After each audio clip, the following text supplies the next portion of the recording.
cette semaine, nous vous proposons des recettes spéciales fêtes pour vous régaler pendant Noël. Et donc, c'est Sébastien, le chef de l'Arcus à Ars sur Moselle, qui a accepté de nous donner quelques idées pour régaler toute la famille. Donc, 4e recette de la semaine. Donc là, on a du foie gras, on a une belle pièce de bœuf. On va faire quoi avec ça? Filet de bœuf Wellington, donc le classique des fêtes de fin d'année. Mais qui fonctionne toujours. Qui fonctionne toujours.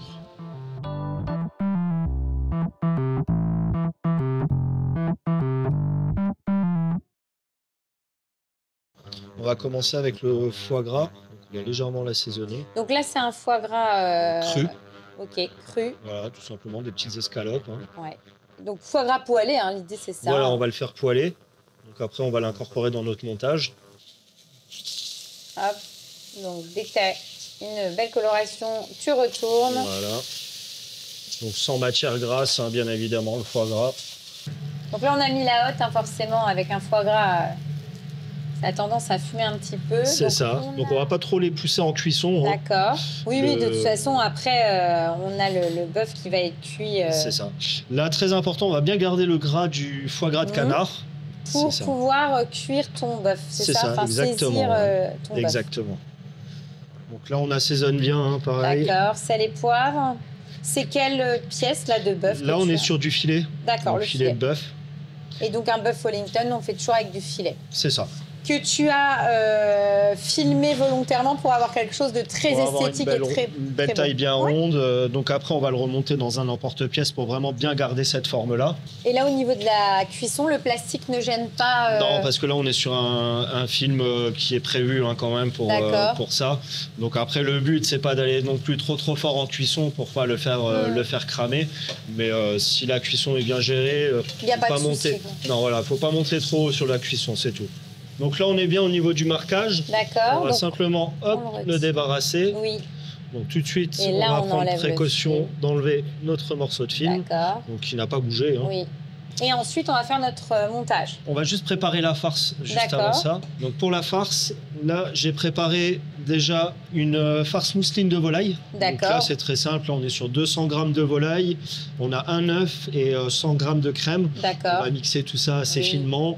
Le mieux, c'est de la passer au tamis pour vraiment avoir un résultat sans morceaux. Très lisse. Et par-dessus, là, on a une duxelle de champignons. Donc là, c'est pareil. Champignons de Paris, ça peut se faire avec des pleurotes si on préfère. Donc là, c'est une échalote ciselée qu'on va faire fondre au beurre. On va rajouter nos champignons qui seront hachés et on va décuire avec un tout petit peu de crème et on va le laisser cuire comme ça, bien assaisonné, sel et poivre. Donc là, on mélange ça à notre farce mousseline. Ouais. Donc on mélange les deux appareils. Et là, on va être prêt pour le montage. Eh ben, ça marche. Donc là, tu coupes. Là, on va déjà découper nos abaisses de pâte. D'accord. Donc là, pâte feuilletée hein, pour le filet de bœuf Wellington. Tout à fait. Donc de 2 tailles différentes. C'est ça. Donc il y aura une pour la base et une pour le dessus. Ça march. Donc là, on va préparer notre montage pour le bœuf. Donc sachant que là, tu as fait blanchir des feuilles... Des petites feuilles d'épinards. Alors, ça aurait pu être des feuilles de chou si on n'a pas d'épinards. Des feuilles de blé. Voilà, feuilles de blé, tout à fait. Donc, là, on va tapisser. Tout simplement notre cercle. D'accord. Donc le fait de le mettre en cercle, ça va nous aider à avoir une belle forme aussi, qui sera bien régulière pour la cuisson. Et après, ça nous permettra aussi de bien gérer la cuisson au mieux pour avoir une belle cuisson saignante, voire à point. Donc ensuite, tu mets donc un peu de notre préparation. De la farce. La farce avec champignons. Tout à fait. Donc on va venir mettre ça tout simplement dans le feu. Là, après, on va revenir légèrement. Oui, en fait, tu remontes un peu sur les côtés. Tu creuses et tu remontes sur les côtés. C'est ça, tout à fait. Voilà. Ensuite on place va mettre notre pièce de bœuf. Filet de bœuf. Parfait. Super. Et on termine. Alors, tu remets un tout petit peu de farce. Toute petite couche de farce, voilà, tout à fait. Et enfin, le foie gras. Notre morceau de foie gras. C'est généreux, hein. Et on remet un petit peu de farce. On remet encore un peu de farce pour vraiment emprisonner le foie gras. Emprisonner tout ça, voilà, dans le. Donc une fois que ça c'est fait. Après, on rabat donc nos feuilles. Voilà, on va remonter les feuilles d'épinards sur le dessus. Hop. Là, on est pas mal du tout. Tu refermes avec une petite dernière. Une petite dernière pour bien emprisonner tout. Et là, on est prêt donc à le monter dans nos pâtes. On va juste humidifier, donc comme tout à l'heure pour les pâtes, pour légèrement bien fermer la pâte après facilement. Ensuite, donc tu l'as retiré de l'emporte-pièce. Ouais. Hein. Donc là, on a refait finalement une abaisse de la même taille, hein, parce que c'est vrai qu'on avait vu un peu petit. Et comme on l'a un peu chargé, donc là, tu connaissais ma passion pour le bœuf Wellington. Tu dis, Valentine, ça suffira pas en quantité. Donc voilà, on prévoit en tout cas un peu plus grand, il faut bien le refermer. Et après, on va venir le refermer. Tu le refermes avec donc, ta pâte feuilletée. C'est ça. Et donc pour que ça soit plus joli. Voilà, là on va finir avec une petite bande de pâte pour bien sceller. Et donc après. Ensuite, une petite dorure, donc un jaune d'œuf avec un tout petit peu de sel. Et là on va dorer l'ensemble, voilà, pour que ça soit tout joli. Et après, en termes de cuisson, on va la passer au four. Combien de temps, là? 200 degrés, donc là, pendant 14 minutes, 14-15 minutes, hein, pour avoir une cuisson à point sur le bœuf. Donc nous, on va aller la mettre en cuisson, mais vous allez pouvoir découvrir le résultat tout de suite. Vous n'aurez pas à attendre les 15 minutes. Bon, bah écoute, c'est magnifique, en tout cas. Franchement, c'est très, très beau. T'as pas envie de le couper, t'as envie de le laisser comme ça. Mais bon, en individuel, c'est quand même costaud si on mange ça. On va le couper, nous, quand même, avant de dresser. Hein. Allez. Ça va être le verdict. Donc là, on le coupe délicatement. Waouh, bah, c'est parfait là, j'ai l'impression. J'allais dire, prends ta spatule fétiche. Magique. Je parle pas parce que j'ai peur qu'il y ait un impact. Waouh. Oh. Et voilà. C'est parfait là.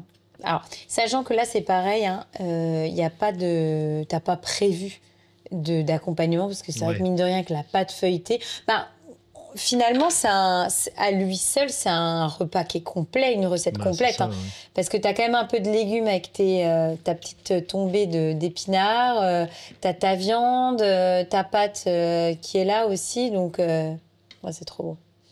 Et donc, hop, dans l'assiette. Et donc, tu accompagnes ça avec une... Là, on va juste accompagner avec une petite sauce au Porto. Donc là, pareil, c'est une réduction Porto, jus de viande. C'est magnifique. C'est trop beau. Bon. Et maintenant, on goûte. Et voilà. Allez, on y va. Ouais, la viande est bien moelleuse. On a beau dire n'importe quoi, mais les recettes classico-classiques... Ça marche toujours. Ben, elles sont pas là pour rien quand même, c'est trop bon. Bah voilà, forcément, en plus, ce qui est sympa, c'est qu'avec le foie gras, ça nourrit ton bœuf, c'est gourmand. Là, tes petits champignons, puis alors la pâte feuilletée, vraiment qui est là pour enrober tout, la petite sauce, enfin, tout est juste divin. Et franchement, pour une recette festive, t'arrives à table avec ça, tout de suite, ça le fait. Et à la limite, vous pouvez le faire en version plus gros. Ouais, tout à fait. Tu ramènes ton plat à table, tu partages, etc. Franchement, c'est pour un repas de Noël, je pense que c'est vraiment une recette optimum. Super. On va terminer avec un dessert. Oui, alors pour le dessert, on partira sur un blanc manger aux fruits exotiques qui sera pané à la pistache.